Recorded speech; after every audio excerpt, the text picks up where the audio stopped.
Adam. Original spirit. Lucifer's test. Bursting the form. BD number 5802.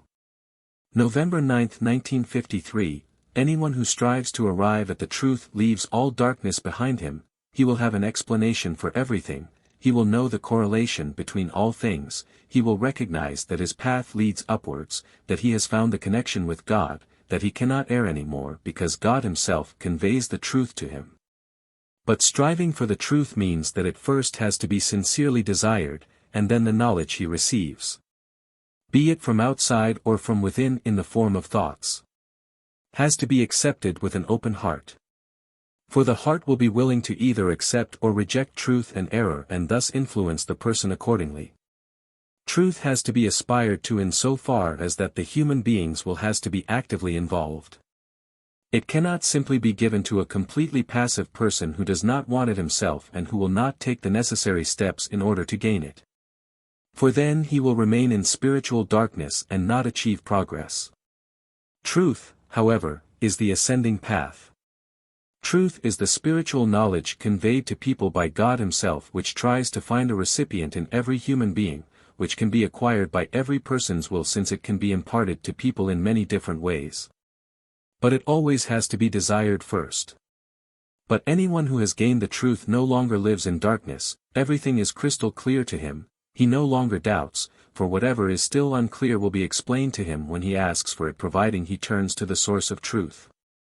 Providing he submits his doubts and questions to God himself and then awaits God's answer through his heart. The desire for truth, the mental contact with God and his inward listening also ensures him a clear and truthful answer. You humans should know that no unsolved questions need to exist for you providing you just want an explanation and present every question to the one who is truth himself and who also wants to impart it to his children in order to enlighten them, in order to illuminate their path of ascent. The body of the first created human being was also an act of creation by my love. I then had to create an external shell for the fallen spirit once it had worked its way up from the abyss to a point where it was able to undertake its final test of will in complete freedom. I had to create forms for all my once created original spirits whose previously dissolved substances had come together again after an infinitely long period of time and who, therefore, as self-aware beings once more, were waiting for permission to become active.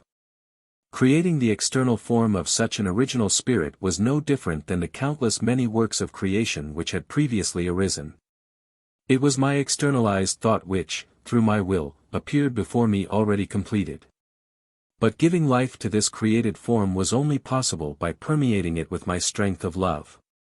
The originally created spirit, however, was my emanated strength of love.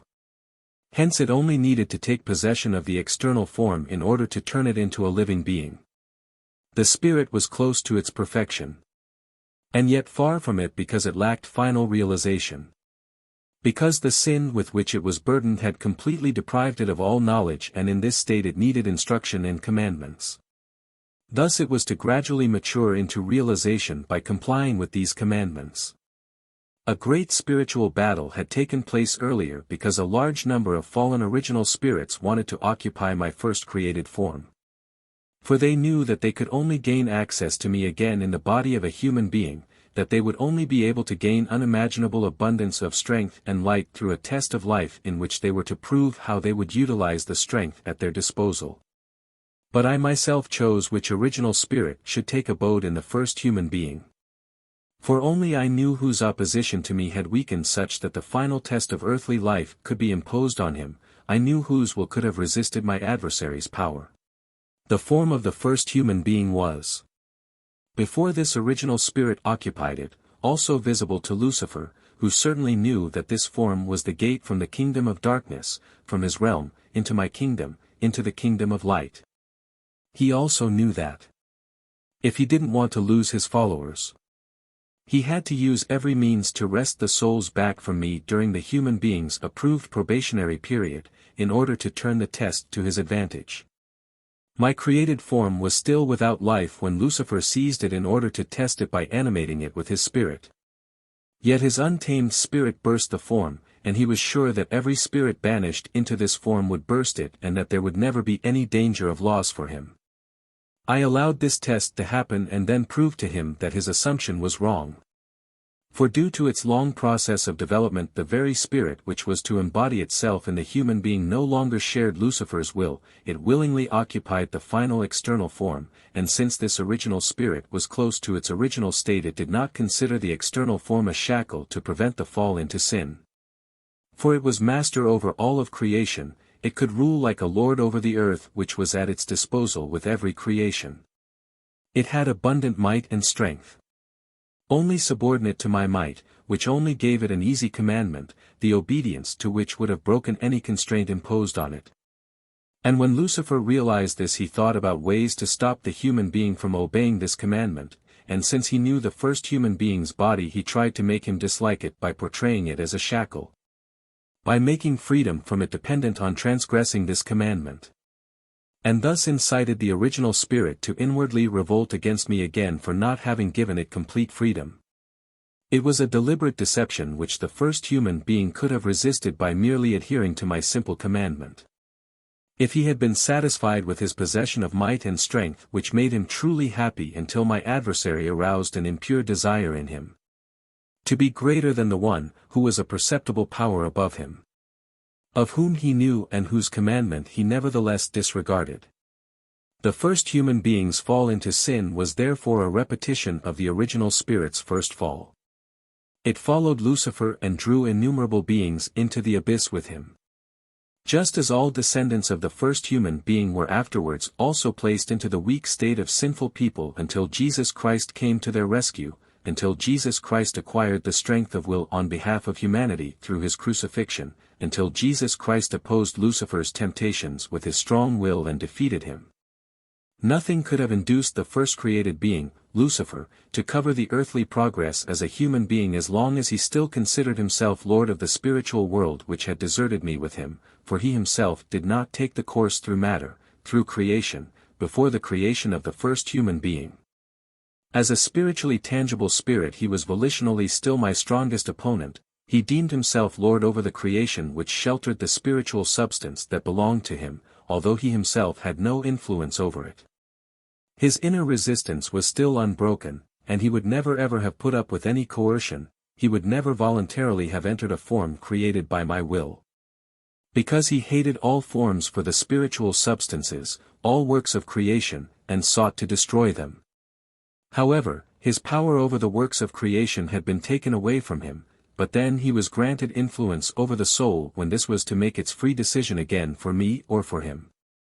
He also knew that he was unable to destroy a form himself once it was inhabited by spiritual beings, and for this reason he inspected the first human being's form in advance, for his goal was to induce the original spirit which was to occupy it to destroy its own external form.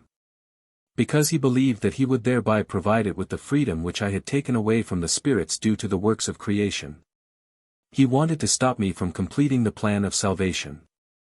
The opposition between myself and him existed ever since his apostasy and will never be given up by him until he realizes that he is completely powerless, and in profound weakness and humility appeals to me to give him strength. For this reason it would have been impossible to give him the first human body as an abode. For his will did not aim for ascent, whereas the past resistance to me by the spiritual essence, having passed through creation in the state of compulsion, had already diminished, and it was merely to prove just once more that it had abandoned its opposition to me and my strength of love. And Lucifer knew how far this spiritual essence had already distanced itself from him, and he also knew that there now was a risk of losing it entirely. And since the original spirit embodied in the first human being had once been his staunch supporter, he was particularly interested to bring it to fall. But he also knew of its present desire to become free from every physical restraint. And then I placed a second being at this original spirit's side, which simultaneously was to support but also help him with the test of his will. Each one could have supported the other to arrive at the final objective. I did not place the responsibility on one shoulder alone. I gave the commandment to both, and both were able to attain the goal together. And this second being was used by Lucifer, who recognized its weak will and thereby hoped to achieve his objective. The test of will had to be demanded from the first human couple, and in support of this test adverse forces also had to be active, for Lucifer fought for his living creations too, which he did not want to surrender even though they belonged to me as well. His plan succeeded, nevertheless, it did not stop me from giving countless beings time and again the opportunity to take on a new form in the human beings of this earth and thus to achieve an ever higher degree of maturity even if, due to the fall of the first human couple, the gate to the kingdom of light remained closed until the arrival of Jesus Christ. The first sin had delayed but not cancelled the spiritual being's redemption, for what the first human being had failed to do was achieved by the human being Jesus. He was stronger than my adversary, for he availed himself of my strength. He was and stayed in contact with me through love and voluntarily accomplished what the first human beings did not fulfill as a commandment. He completely subordinated himself to my will and proved his devotion to me through his suffering and death on the cross. He knew of the original sin and the first human being's repeated guilt, and in order to cancel this guilt, in order to redeem humankind, he offered to bring me a sacrifice, which was satisfactory to me. A sacrifice, which opened the gate to the spiritual kingdom again, the path to me, and now enables all my living beings who acknowledge him as Son of God and Redeemer of the world to become blissfully happy once more. Amen.